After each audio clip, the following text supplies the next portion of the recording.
Kush kalon nga liçeni artificial ka vënë re që aty ku ka qenë parkimi i bashkisë edhe një çik më tutje, po ndërtohen e hapur gropa dhe po ndërtohen disa kulla të larta. Sipas mediave flitet se përfitues janë oligarkë si Ulaj apo Lilo. Ç'është akoma dhe më e keqe është fakti që këtu jemi një nga zonat e fundit të gjelbruara që i ka mbetur qytetit, do thënë këtu pranë përballë meje është liçeni artificial, është pylli i ndërtuar disa dekada më parë. Zona mbrapa meje, zona e komunës Parisit, është një zonë që ka një mungesë të theksuar të infrastrukturës arsimore, mungojnë qerdhet, kopshtet dhe shkollat publike.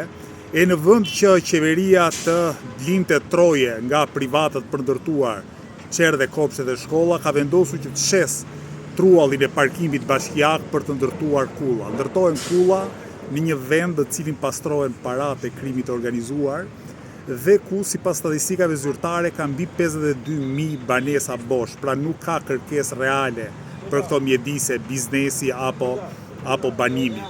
Ajo që është edhe më e rëndë është fakti që sipas ekspertëve, ndërtimi i kullave poshtë digës liçenit është problematik nga pikpamja e sigurisë së vetë digës, madje në vitin 2014-2015, por edhe më herët, Partia Socialiste që sot është në pushtet, më herët para 2013 kur ishte në opozitë, denonconte madje këto kulla që ndërtoheshin këtu ngjitur.